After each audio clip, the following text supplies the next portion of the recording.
मेरा नाम राखी पांडे है और मैं इंदौर की रहने वाली हूँ। मेरी उम्र 24 साल है। मुझे फैशन और स्टाइल का बहुत शौक है। मैं ऐसे कपड़े पहनना पसंद करती हूँ जो मुझे आत्मविश्वास और कंफर्ट दे। शायद यही वजह है कि कई लोग मेरी पर्सनैलिटी की तरफ आकर्षित हो जाते हैं। तो बात उन दिनों की है जब मेरे पति ने नया बिजनेस शुरू किया था कपड़े का। उस बिजनेस के लिए कुछ पैसों की जरूरत थी तो हमने बैंक से लोन लेने का फैसला किया। बिजनेस मेरे नाम से था तो लोन के लिए बैंक मुझे ही जाना था। तो जब मैं बैंक पहुंची तो लोन काउंटर पर जो लड़का बैठा था उसकी उम्र 30 के आसपास थी। उस दिन मैं ब्लैक जीन्स और वाइट टॉप पहनकर बैंक गई थी। मेरा पहनावा सिंपल था, लेकिन शायद उसी सादगी में कुछ खास था जो उनके चेहरे के हाव भाव से महसूस हो रहा था। बात करते समय उनका ध्यान बार बार मेरी तरफ खींचता चला जा रहा था। मैं समझ रही थी कि वे मुझे गौर से देख रहे हैं, लेकिन मैंने अनदेखा करना ही बेहतर समझा। कुछ देर बात करने के बाद वो बोला, आपका लोन हो तो जाएगा पर आपको शनिवार को बैंक आना पड़ेगा। मैं उसे ठीक है बोलकर घर वापस आ गई। वापस आने से पहले मैंने उसे अपना फ़ोन नंबर दे दिया।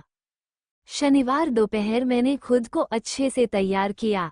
पिंक टॉप, ब्लैक जीन्स और हाई हील सैंडल पहनकर मैं बैंक गई। उस दिन कुछ खास था, शायद मेरी तैयारी में या फिर दिन के मूड में, क्योंकि मुझे लगा जैसे सबकी निगाहें मेरी ओर थीं। मैं जब बैंक में पहुंची तो बैंक का गेट बंद था। मैंने उस लड़के को फ़ोन लगाया तो वह बोला कि वो 2 मिनट में आ रहा है।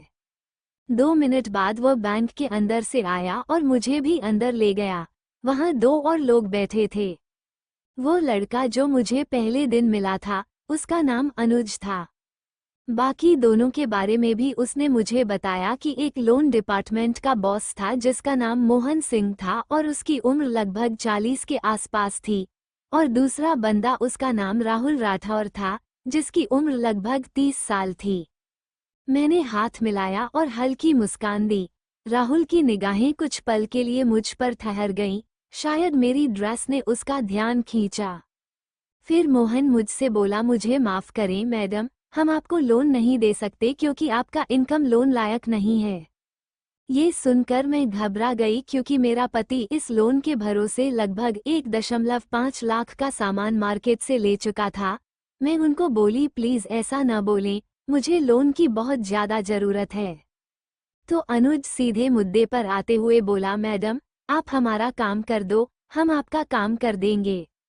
मैं समझ गई कि क्या करना पड़ेगा। मैंने खुद से कहा, जो भी होगा वो मेरी मर्जी से होगा, और मैं उस पल के लिए तैयार थी।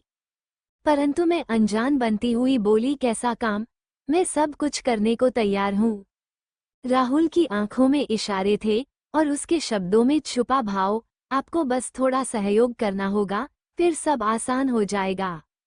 मन तो मेरा भी था, लेकिन मैं दिखावटी गुस्से में बोली, आप लोग शायद मुझे गलत समझ रहे हैं। मैं उस तरह की लड़की नहीं हूँ जो किसी समझौते के लिए अपनी मर्यादा छोड़ दे। तो मोहन बोला, ठीक है, तो फिर आप जाओ। आपने जो 1.5 लाख का सामान मार्केट से उठाया है, उसको कैसे भरोगे ये सोचो। मैं कुछ देर सोचकर बोली, ठीक है, पर यह बात हम चारों के बीच ही रहनी चाहिए। इतना सुनना था कि वे तीनों खुश हो गए। मोहन ने कुछ नहीं कहा और राहुल ने पास आकर बड़ी सादगी से मुझे अपनी बाहों में समेट लिया। पीछे से अनुज ने मुझे धीरे से अपने हाथों में थाम लिया। अब मैं उनके बीच खड़ी थी, जैसे 2 प्यारे दोस्तों के बीच। राहुल मेरे होठों को प्यार से छू रहा था और अपने हाथों से मेरा हाथ पकड़े हुए था। उधर अनुज मेरी गर्दन को प्यार से चूमते हुए धीरे धीरे मेरी कमर को सहला रहा था। अब मैं भी थोड़ा नर्म महसूस कर रही थी, अपनी आंखें बंद करके उस पल का आनंद ले रही थी। तभी राहुल ने मेरा टॉप धीरे से हटाया और मैं खुली हवा में महसूस कर रही थी।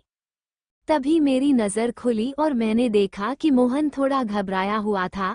तभी घंटी बजी और हमारी मस्ती का 1 बनाम 3 मुकाबला शुरू हो गया।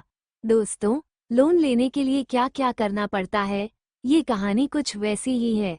अगर आपको ये कहानी पसंद आ रही है तो चैनल को सब्सक्राइब करना न भूलें।